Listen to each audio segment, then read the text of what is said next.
Yo, what's happening, fellow van builders? Hopefully you had a wonderful holiday. It's Scott. Welcome back to Vandingo. I'm kicking off today's video with the start of installation of a diesel heater.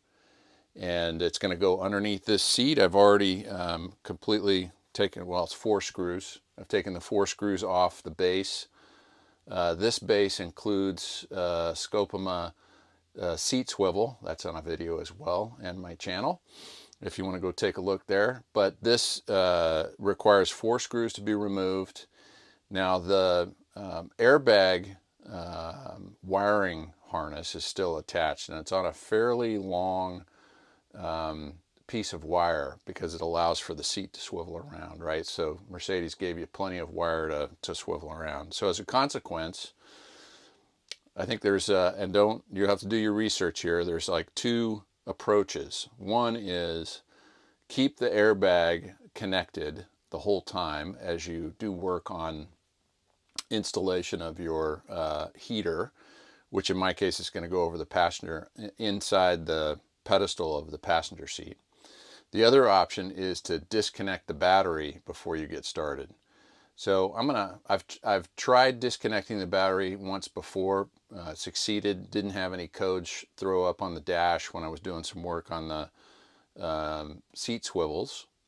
So that method worked great. This time I thought what I would do is just try to reposition this passenger seat and hopefully not run into the challenge of having to, disconnect the battery. And I'm just going to see whether or not this works for me. But anyway, we're going to get the process started here. I recommend you get yourself something like a piece of cardboard to protect your floor and your seat. Down in here is your airbag wiring harness, and it connects around, comes up underneath the swivel and connects right up in here.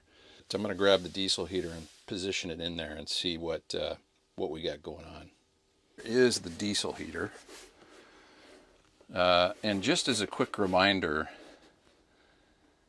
because the directions aren't always wonderful, and I think for me the way I remember it is that fuel line is close to cool air and further away is hot exhaust. The fan side is this side, and the output, this is the heated aluminum piece here with the fins on it, is that side. So this is going to come in here kind of like so. Bit of a tight fit. That is a 5 kilowatt diesel heater.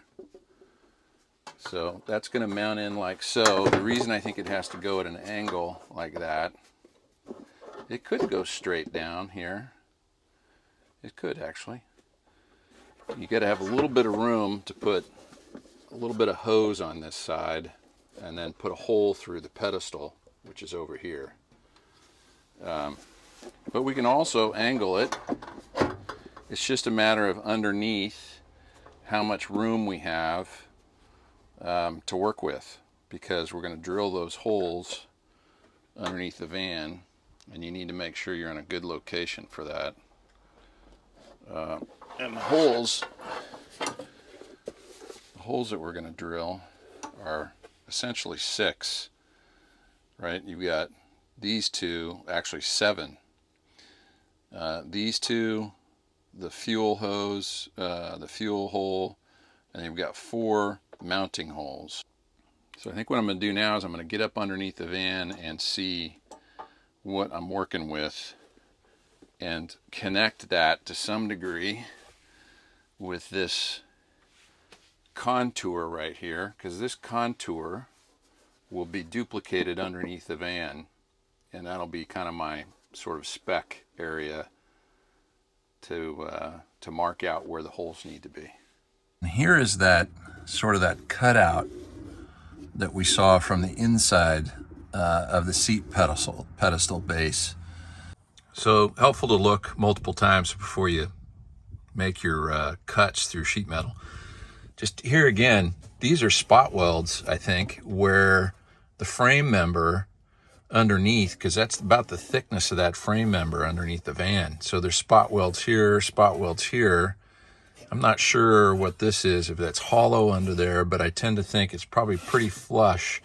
So drilling down into that is going to be quite hard. Plus, this, frankly, doesn't fit flush with these contours that are in the floor here. So I just don't see this working. That's for a different application somewhere else on the floor. Somewhere else on the floor of a vehicle that's flat. And that's not the case here. What does make sense to me, though, is that's the footprint of the intake and the exhaust, and it misses these spot welds underneath.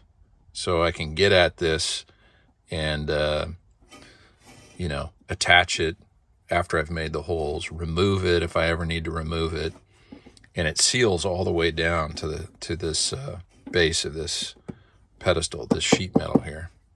That does make sense to me. I've done kind of one final look down here. I'm liking where this is.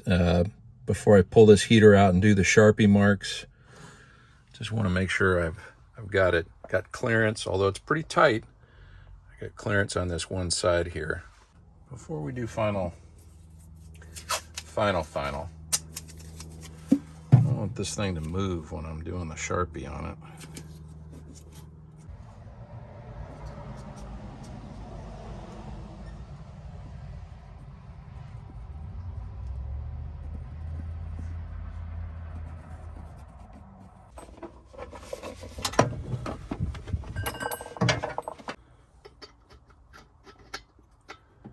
That sort of fits, gives a little bit of room. That one's tighter. That one will work. I'm going to use a 1/4 inch bit for these, 5/16, which is the typical bit set between a 1/4 and the next jump to 5/16. 5/16 is too large, in my opinion, for these holes. So I'm going to use a step bit, this one, to slightly largen these holes as necessary once I start doing kind of test fit to make sure everything fits.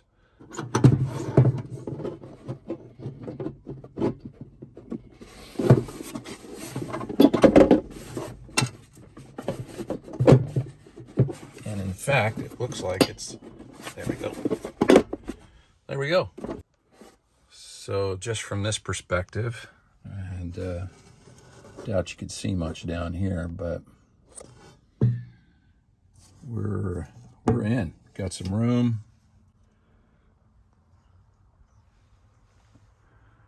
We're in, and that's looking pretty good. All right, here we are on the underside, and we've missed this major frame piece, which is important, and we're right kind of right where I wanted to land. So we're in good shape. I'm going to grab the screws. There's 4 of them there, here, on that side, here, and here, and just see if I've got clearance and I can bolt that baby up. All right, gang. See these studs that go in here? There's 4 of them, right?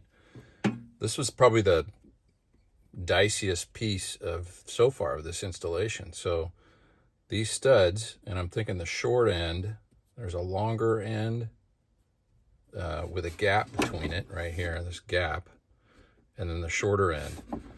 So I screwed the shorter end in. All right, recovered it. Phew.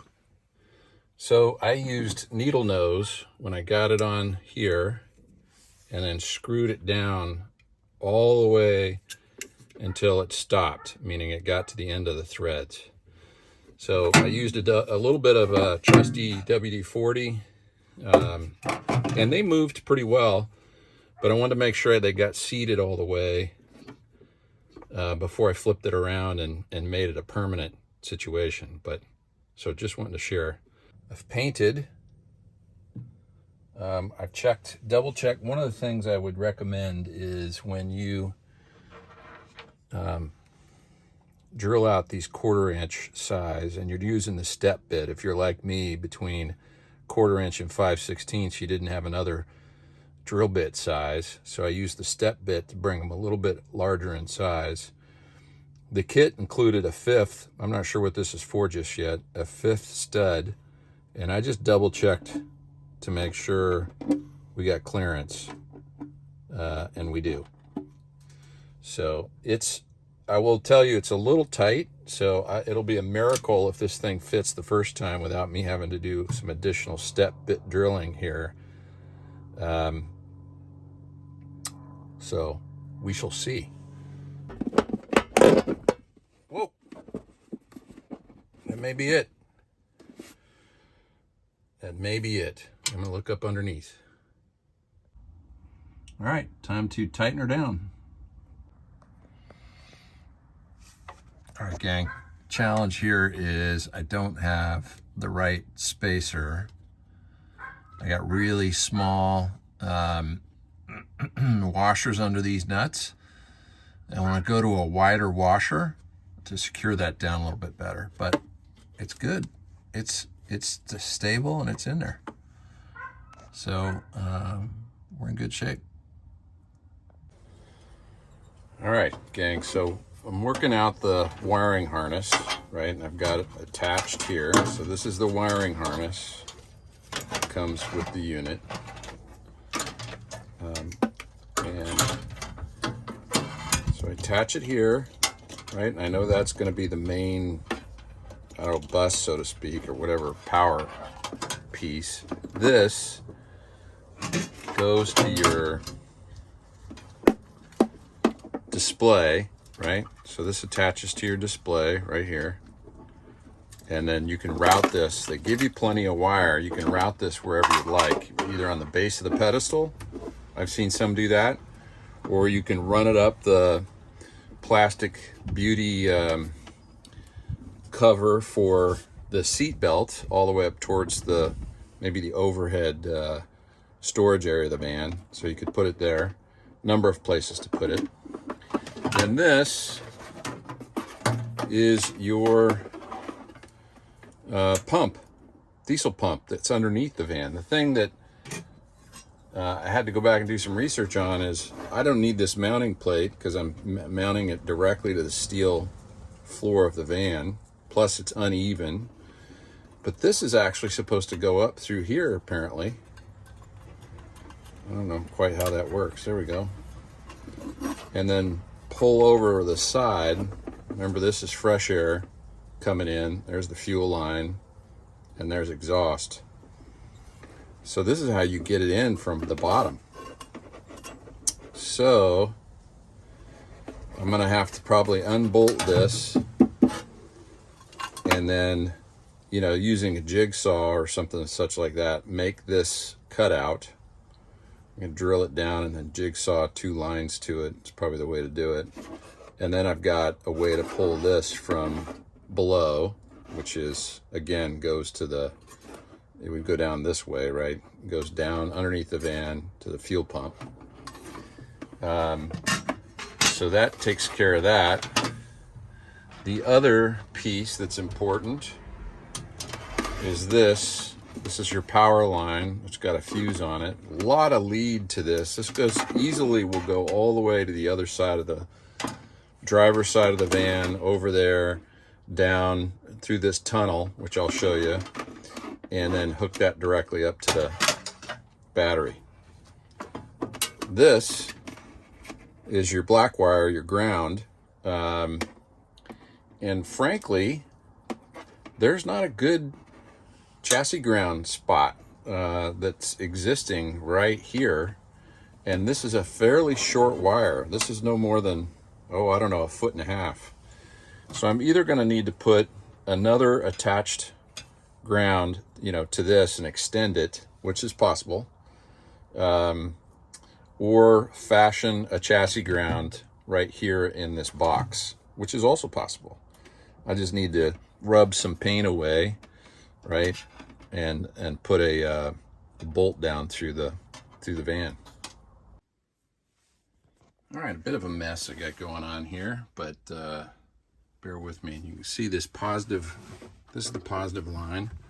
I brought it through this plastic channel, and there's these plastic pops actually come out of here. You can pull them and they'll come out, and you'll have access, because this whole thing is this is all loose in here until you push it back down.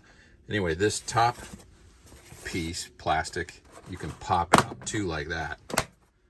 So the positive is in here. Over here, this whole piece on a 19 on up Sprinter van pulls out of these clips. I've got it coming up over here and then down into the battery area. So I got my hot ready to go down in the battery area here. That was my little Fisher device to get it through. All right. Put this back together. And then there are the clips.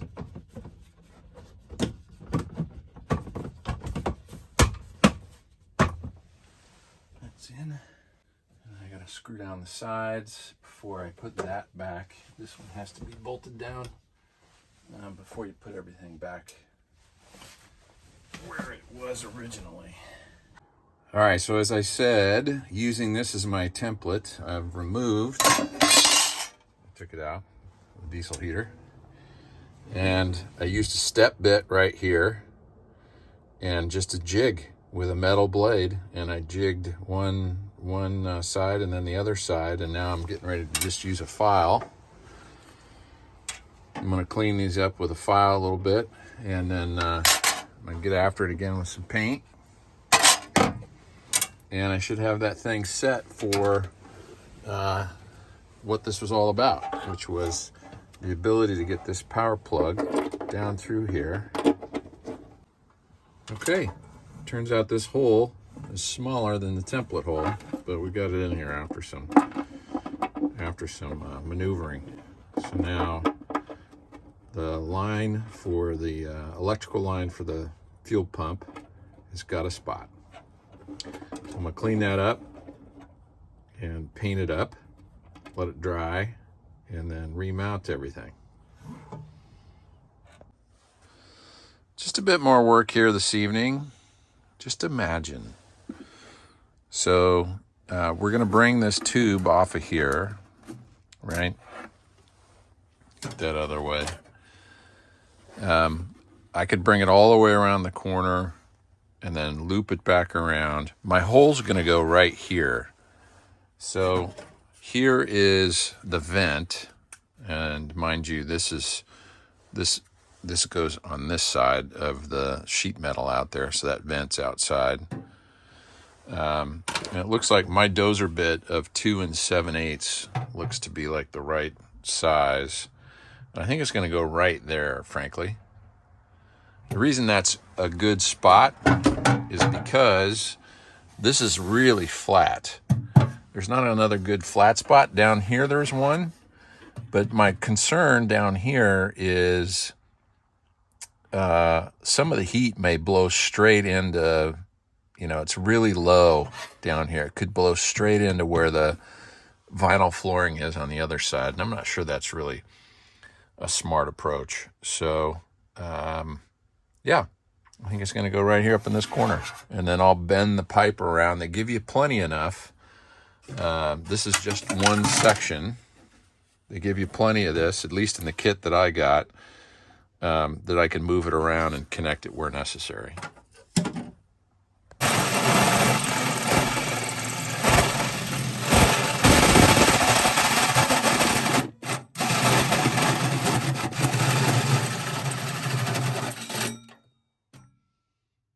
She is. Time to get a vacuum cleaner, because we got a ton of metal shavings and bits and junk down here. We got to get all of that up. A bunch of it is run down there. And then we got to get that painted up. And then here is, let's hope this fits. It does. Although it's backwards because the heat's not coming in this way. It's coming in the other way. 2 7/8 got the job done. Now we got some vacuuming to do. This is the Rust-Oleum high performance enamel Q-tip paint method. And then you just take it and you go all the way around and cover as best you can every bit of the metal. As long as I get that metal covered so that we don't have rust out of that, I'm happy. All right, we got the positive wire connected right here to the positive underneath that. And then I ran the negative wire, which was, remember, it was really short, so I extended it, ran it under here, popped this back, this plastic back, and threaded the negative through here and then over to the negative post. So now we're hot, and I'm starting to work on just connecting this. This is obviously the heating tube to the vent. And then because we're hot, probably should do a test on this and see whether or not we connect these two. All right, got those connected, and we're fired up. We are hot. So now we got to hook the fuel together, fuel lines, exhaust, intake, and we can get this thing rocking. All right, this heater hose comes straight, and it's like an aluminum with it's got some sort of probably, I don't know, asbestos. I hate to say that. I'm sure that's not the product, but something sandwiched in there. Anyway, you can bend this around, and this is one of those gyrations I got to do to get it connected to the output of the heater and where I've got the vent.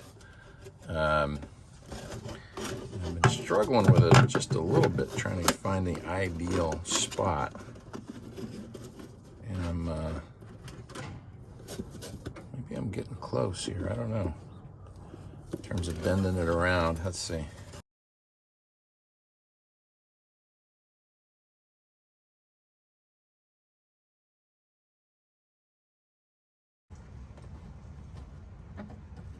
All right, I think we're good.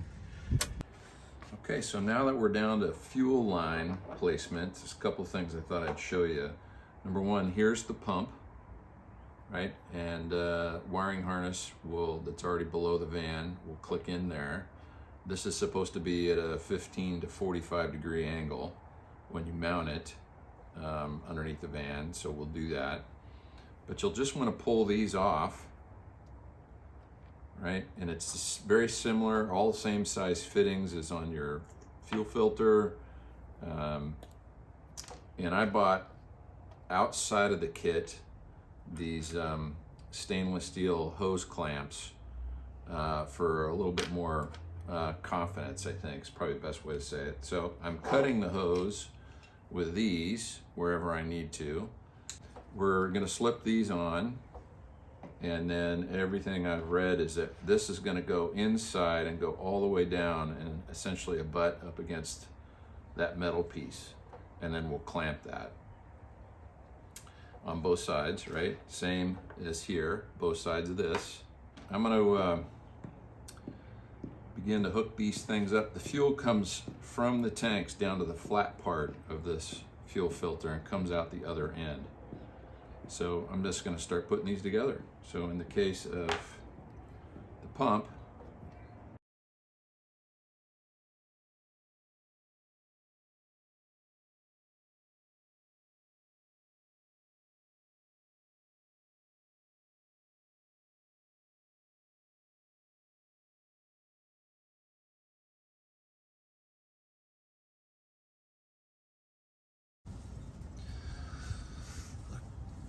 okay, I'm getting ready to install the pump, but first I want to make sure I got the fresh air hose on. So there's the fuel line. You probably see it right there. I got to get a hose and a clamp on there. That's probably going to be warfare in and of itself. I'm going to route it right along there so it's got protection from the mud flap, and it'll be up high enough. And I'm just going to zip tie it around this subframe member, and that'll be done with the fresh air. So there's the line from the heater itself underneath the passenger seat, and it's protected by that heat shield, and is in a frame member down underneath the van. So it snakes up along here, and we got it here, and then we just need to connect it into whatever will be ultimately the tank that goes here. So we got that portion of it planned out anyway. Tuck this over here for now. Okay. All right, gang, I got some great news. The other tank just showed up, and it's gonna work great. Look at this. So that fits beautifully in there. That is 8 liters. I could still potentially use that one. That's 5.5 liters, and that's plenty. So this puts me in really good shape. Got to get this wired together in here. Got to figure that out. And then I got this extended exhaust pipe mess to unkink and put in as well, so I can bring the exhaust pipe all the way down and exit out in front of that rear tire. All right, guys, so I'm going to put a pickup pipe on this tank, and I've done a bunch of research on the internet, and I'm going to do my version of it. I saw one fella with a, looks like, I think from the accent, over in Scotland or Ireland, and they had a contraption. They put it all the way here at the end, and he put it dead center in the middle, which is where there's a seam. So that was one interesting, really ingenious way to do it. But my thinking is I'm just going to be able to get my hand right here, and I can hold the nut, or I can use, I got a articulating head on my socket set, and I can hold it there. I'm just going to put it right up front, right by where this is, where the fill hole is, and I don't think I'm going to have any restriction issues there. Got plenty of fuel line already set up, so this is small enough. I haven't cut it yet, but this is small enough where I can just put it on this side, which is flat, so I won't deal with any seam at all. And I'll just send it down here. And what I'm hearing on the internet is that you want to give yourself, I should be calling it YouTube. What I'm hearing on YouTube, on the interweb, is that give yourself some distance above the bottom, because you don't want to suck up any grime or gunk. So I'm probably gonna cut it about right there, which effectively takes some of my capacity out of this 8-liter tank, but that's part of the deal. Now, this pickup pipe I ordered has one really small O-ring right here. So I've grabbed some O-rings out of the tank that came with the diesel heater, and I'm going to use those instead to seal this up when I'm done. So I'm just going to get the size bit that makes sense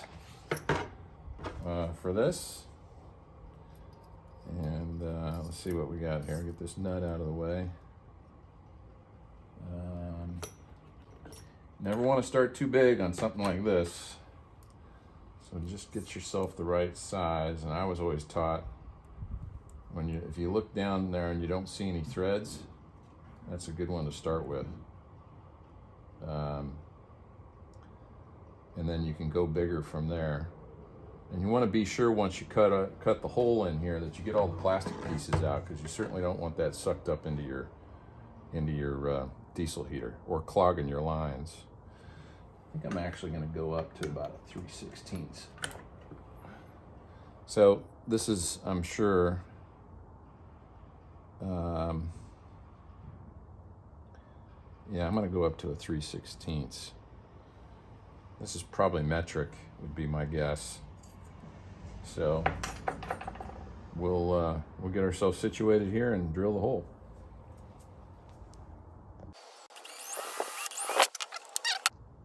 Right there.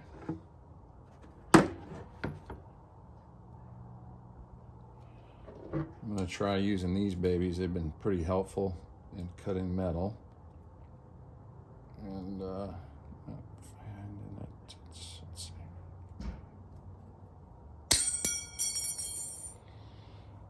Well, got myself a bit of a problem as I smashed it.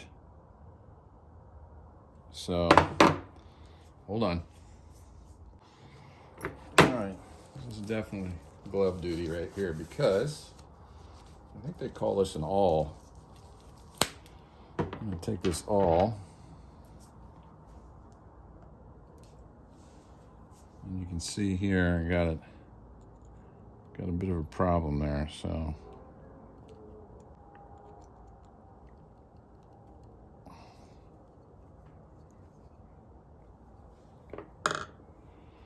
I'm going to try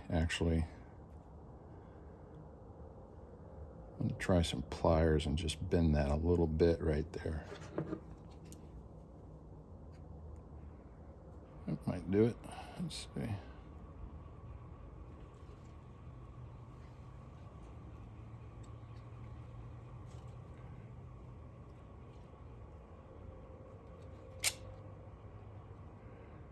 That might do it.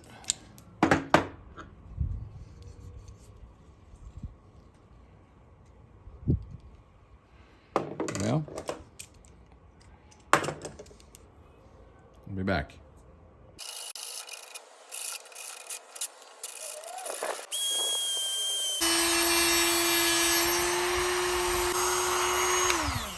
There we go. All right. So I just took a tiny piece off. Now I am getting ready to put this. So I've got a washer, an O-ring, and the nut. We'll see how many times it's going to take me to get that in there. So I can easily see it right there. I wonder if I flip it like this. That helps me at all. I don't think so. I'll do one at a time. Yeah, that helps. There's the O-ring, there's the washer. O-ring. All by feel. There we go. Okay. Those are on. All right. Now I gotta get my wrench. Okay, golden hour here in North Dallas. Got my 10 millimeter. I got it seated on there. And I'm just starting to crank it down.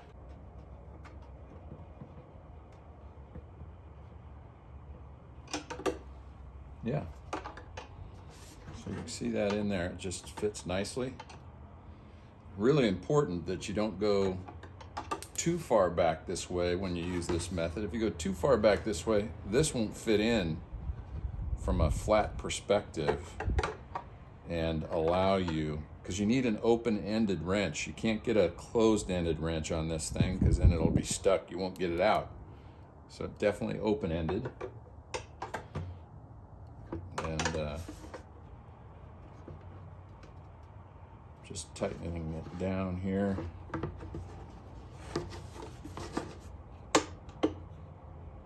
I think this is gonna work well.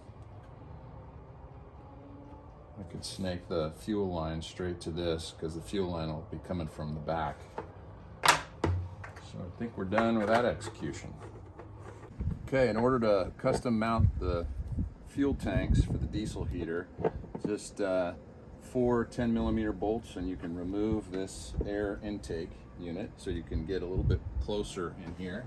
And just as a reminder, these are the two fuel tanks that fit for me on a 2-liter turbo Sprinter van. This is 2019 and up, so there's nothing over on this side. No secondary battery. So I don't have anything to block me, but I got a nice big space right here. So for now, I'm looking at putting these two in, and I may end up with just one at the end of the day, but I'm going to see how this goes. Custom sort of cutting an 80-20 piece that's going to go in here, and I'll bring it in a little closer so you can see it. So I'm cutting the holes right now.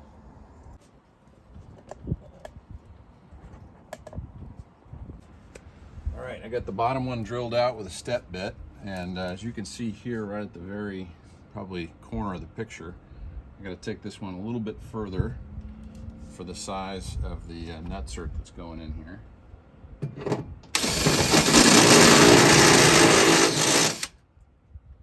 And you got to be careful, you don't want to go too far, otherwise this baby is not going to fit in there appropriately. And voila, it does. I've had some experience with the rear braces for the bed, so I'm pretty comfortable with it. I'm going to get a vacuum cleaner in here and get all of these pieces of metal out of here as best as possible before I take my next steps.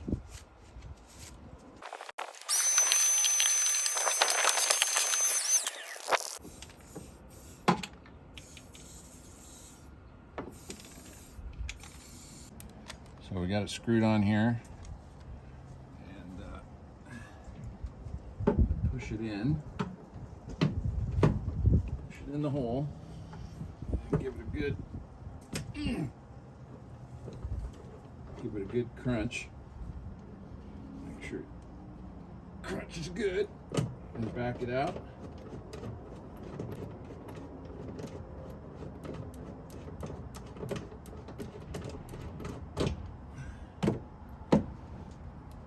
And that one's in. Barely enough room.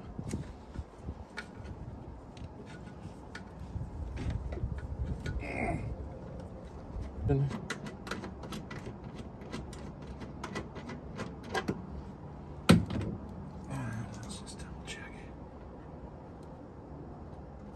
Those are tight. Okay, we got our 80-20. We got our riv nuts in, and again, step bit through here, drilled the hole.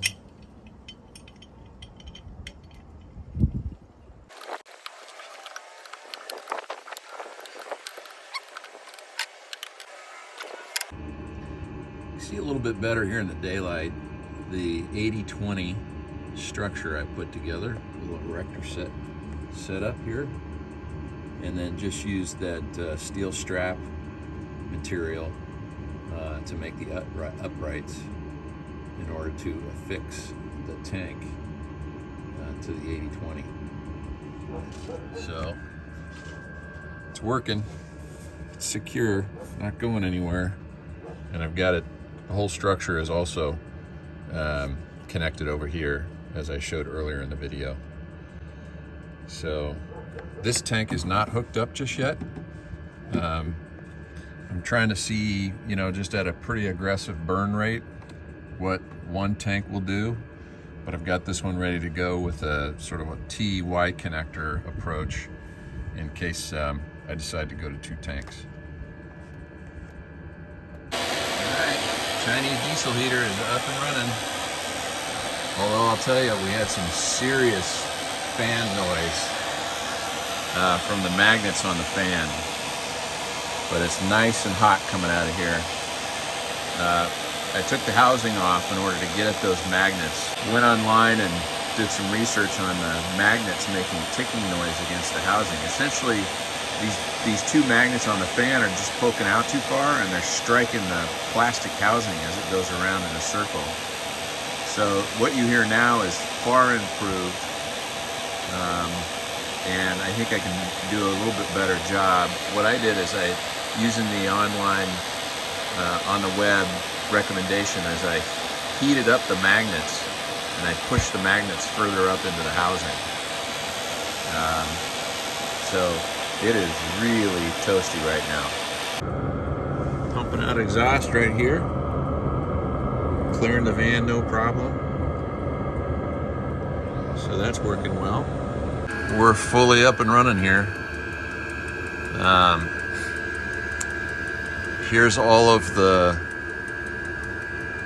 shaking and rattling that goes on that I've read about on the fuel line. You can actually visually see it. But as it stands here at the moment, the ticking noise is quite a bit lower than some of what I heard about. This exhaust pipe is starting to gray already with the heat, or darken with the heat. So pretty significant there. And you can see the pump pulses, again, moving the lines around. So I am going to spend a little time making sure these lines are completely out of the way of this quite warm exhaust as it flows through here. And for those of you that saw the short on my channel, I had some drama around this exhaust pipe, so I went and got another one. And I essentially just used all of it. So down here at the end, I've got it stretched out a little bit more so it would fit the muffler appropriately. So far, so good.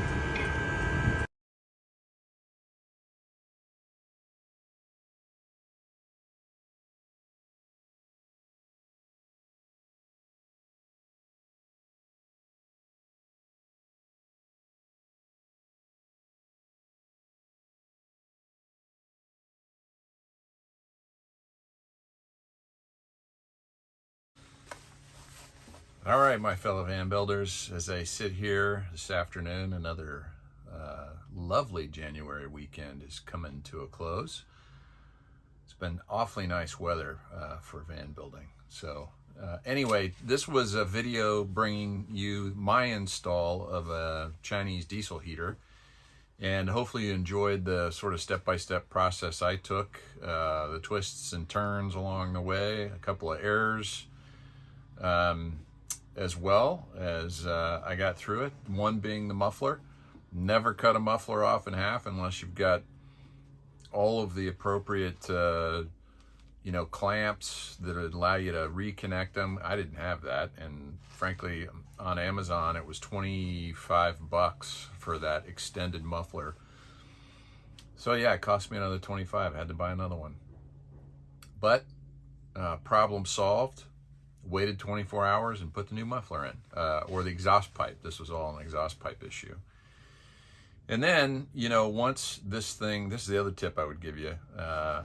Don't put your seat back on too soon. I was pretty confident the other day, put the seat back on, thought everything was completely wired up. And then I fired up the diesel heater and wouldn't spin, not without making a ridiculous noise, and wasn't feeling like it was spinning up to the level it should in order to function appropriately. So started searching around on the interweb to find out what the issue was, and found somebody on Reddit who had run into the same problem. These two magnets on both sides of the fan stick out slightly, and they're essentially just striking a plastic piece that holds the control module for the diesel heater, and it just keeps striking it as it goes around. So that was obnoxious. The guy on Reddit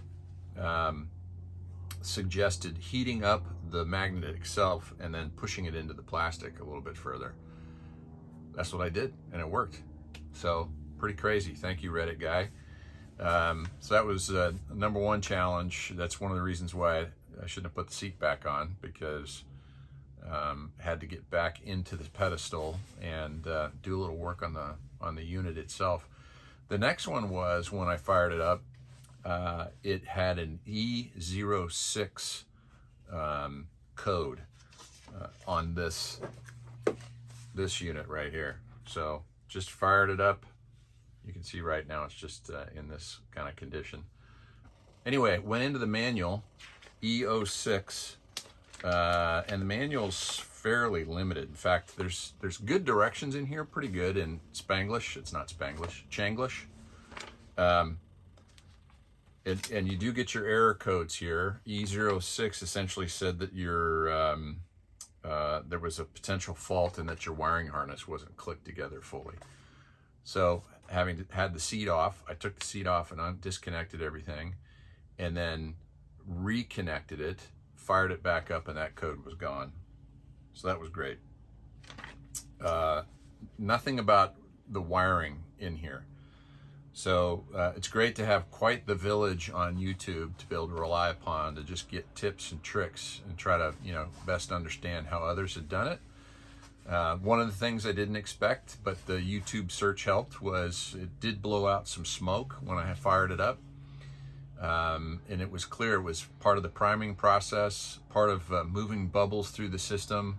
And by the way, that's one thing I'll tell you, down very near the pump, I disconnected the line and I just did some suction, my own human-powered suction, and drew the diesel from the tank up underneath the front hood, which is, I'm pretty proud of that little erector setup underneath the front hood, and was able to draw the diesel all the way down to the pump, so I didn't have an extended priming period.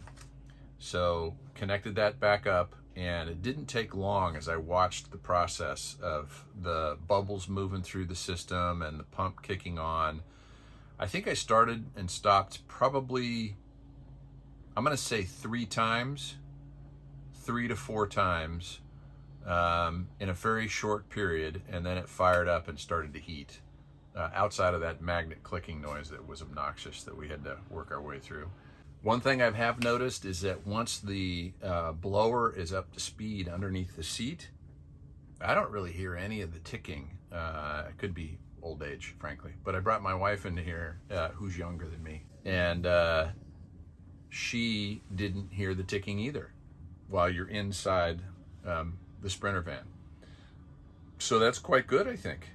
Now the fan's starting to kick on, the fuel is starting to be burnt, and pretty soon it's going to be hot, really hot, coming out of this fan. Not yet, it's still coming. And once it gets up and is really ginning, don't hear the pump priming at all. So in total, the bumps and turns along the way, I'm actually quite pleased with this install. Hopefully you all learn a little bit from this effort. It was an absolute custom approach underneath the hood of the van to put an area where I could secure well, using 80-20 and some riv nuts. I could secure those diesel fuel tanks. And I feel good about, just everything, at all the routing of the wires, the routing of the fuel lines, and the operation of this diesel heater. So hit that like button if you enjoyed what you're seeing here. Please subscribe, and there'll be more Sprinter van build videos coming your way. Thanks for joining me. Be good. Bye-bye.